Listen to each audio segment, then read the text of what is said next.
up, tribe? How you guys doing? Go ahead and hit that subscribe button, and I hope you like this video. This is a retro review.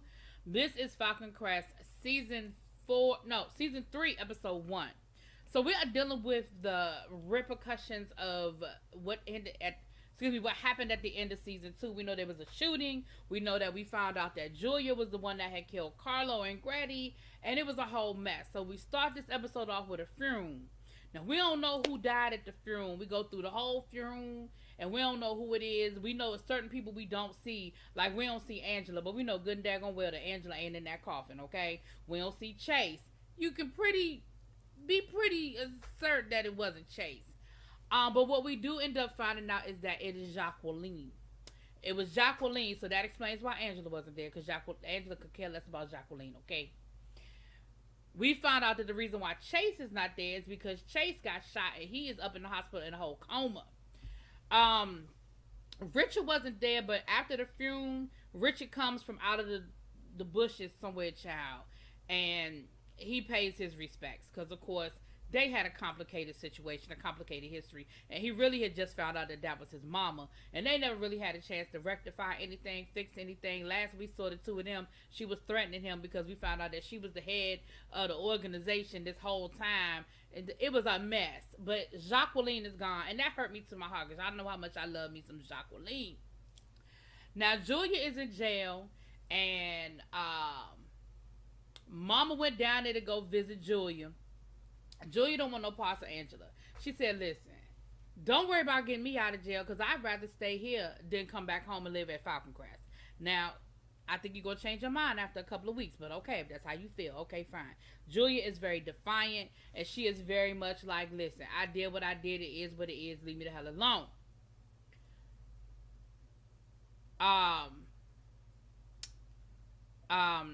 Chase's cousin, long-lost cousin Michael, who just happens to be one of the best neurosurgeons in the country, working down to the Johns Hopkins out in Baltimore. He came in, of course, come to find out that they were really good friends when they were younger, but because his mama and Jacqueline didn't get along, they kind of didn't see each other sort of after they started going, like, I guess, middle school, high school. But he came, of course, he wanted to check on, pay his respects to Jacqueline, and then, check on Chase. Now, he stopped practicing medicine. He now only does research. Now, the doctors down to the hospital, basically, the doctor down there knows him. They used to work together, and he said, listen, you're the best at it. You're the best in the land, and I need you. I really need your help because this is a really bad case. Like, Chase is in really bad shape, and he's like, I really need your help. But Michael was like, nah, all I do is research. I don't deal with real patients no more. It is what it is. Now, the whole episode, he sort of standing in the shadows, but he keeping an eye on what's going on with Chase the whole time, but he don't get involved. But we're going to get back to Mr. Michael, because Michael got a story, okay? Of course he does. Y'all know. Now,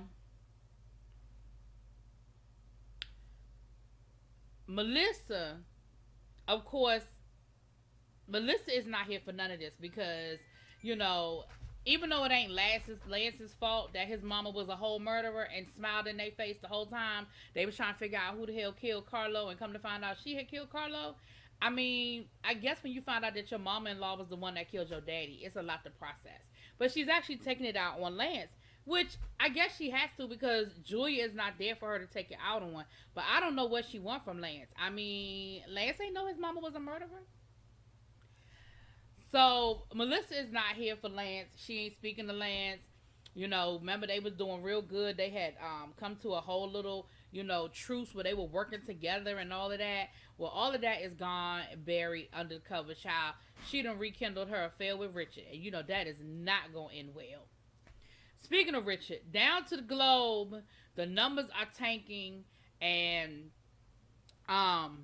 Emma has become an executive. Emma is talking to him about these numbers. She said, listen, you have to figure out a way to grieve, okay? You have to figure out a way to let that go. Like, when I lost my daddy, it was hard for me. But you can't let everything else fall off just because of what's going on here. The numbers are bad, and I'm going to need you to snap out of it. I'm going to need you to let us know what we need to do, and we need to figure this whole thing out, Richard. Snap out of it, Richard. Snap out of it. Richard ends up trashing his whole office, and he said that he got somebody coming through. Her name is Pamela Lynch. Now we know Pamela Lynch. Lynch ends up becoming his new right hand woman. But in the meantime, she comes in from the London Bureau.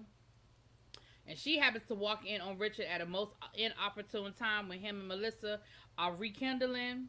You know what I'm saying? And Melissa nasty ass is gonna look at her talking about something. Your last one was prettier. I said, "Oh, Melissa, you such a bitch." Okay. So back down to the hospital. I'm all out of order in this episode, but we're gonna get it in. So back down to the hospital. Maggie is talking to Michael, and that's when Michael is explaining the whole situation with Richard. I mean, with his mother and Jacqueline and Chase.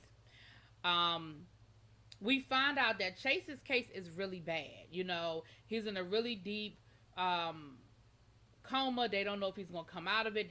He's not responding to anything. They're not getting any impulses off of him, and it's not looking good, so of course they're stressed out about it. Maggie is like, oh my gosh.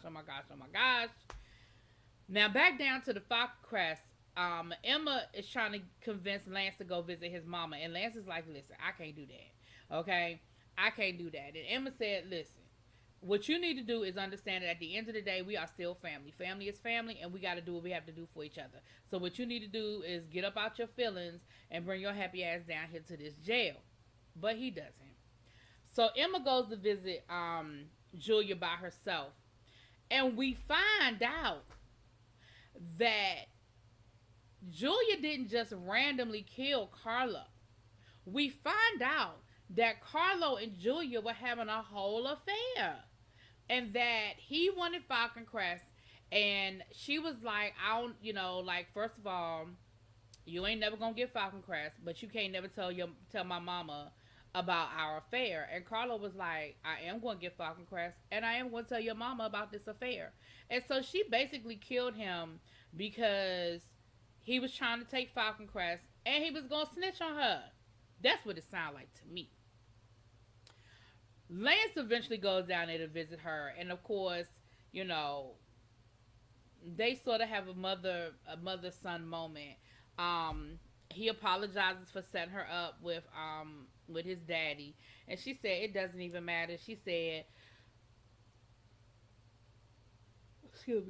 I should have never went down there because I was playing right into mother's hands, and it just doesn't matter. No matter what I do, I was always gonna be under her thumb. I wasn't strong enough to really stand alone. She said, but was it worth it? I mean, was it worth it to betray your mother for that? And he was like, no, it wasn't worth it.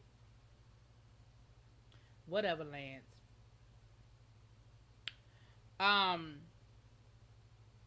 We find out that the judge is not going to give Julia bail, and of course Angela is upset, and she blames Philip, like, you're not working hard enough. I know you was doing double time with Richard. I know you were going back and forth with Richard, and Philip was like, okay, it wasn't what you thought. At the end of the day, I always had your back, and you always were my priority. Now, Philip, I'm going to have to call bullshit on that, because you absolutely were working as a double agent. And you were mad at Angela because Angela ran off your little girlfriend, but she wouldn't commit to you.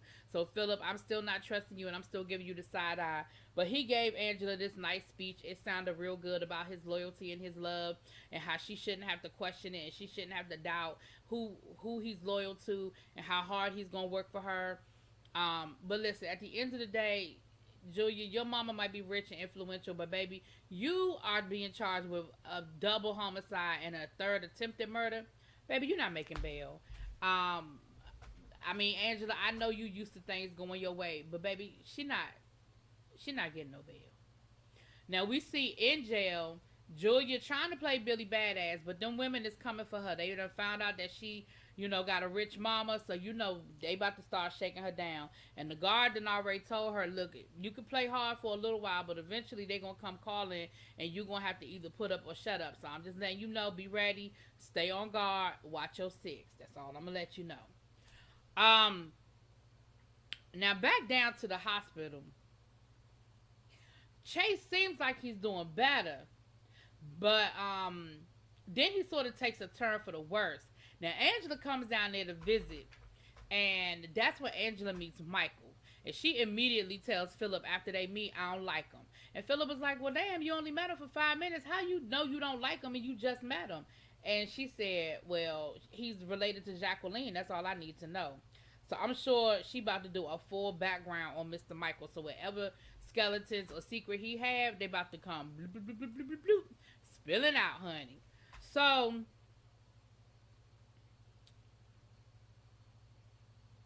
later on, back at Falcon Crest, Angela rolls up on Maggie. Now, Maggie is upset. She just got word from the doctor that things are not going that well, and that, you know, Chase is getting worse and not getting better. And so, this probably wasn't the best time for Angela to roll up and play her fake. If anything you need, Maggie, you know, how about you just let me take the land away from you? I mean, it's been so stressful for you, and,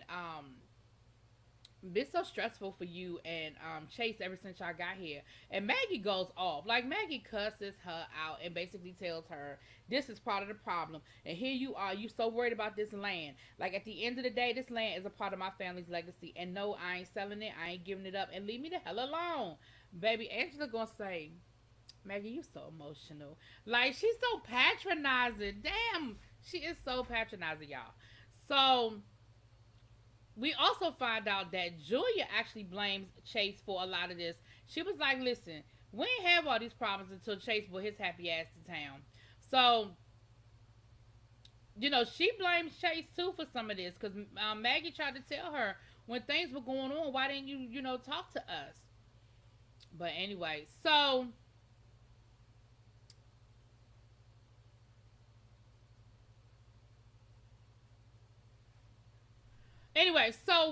we get down to the hospital. We back at the hospital, and Maggie is making one last attempt to try to, you know, get through to Chase. You know, she's crying and she's talking about the first time, did their first date and this, that, and the other. And she's reminiscing and all of this stuff. And all of a sudden, his vitals start changing. And Michael was like, Maggie, keep talking, keep talking. So eventually, Chase does wake up. And when Chase wakes up, you know, of course, they have to do an examination, and Michael, he sees Michael there. Now, they lied to him. They don't tell him that Jacqueline is dead, because they were like, right now, we need to make sure he all right before we could give him something like that, because that could stress him out, or that could make him, you know, relapse or something like that. So we really can't afford to sort of tell him that right now. But while they're examining him, baby, Chase is paralyzed. Okay, he can't feel his legs, and that is where the episode ends. Now, I know that it wasn't a whole lot in that episode, but that's because it was the first episode, and they doing a whole lot of setting up. They introducing new characters, and they doing this and doing that. So, that is the beginning of season 3. I will talk to y'all later. Peace.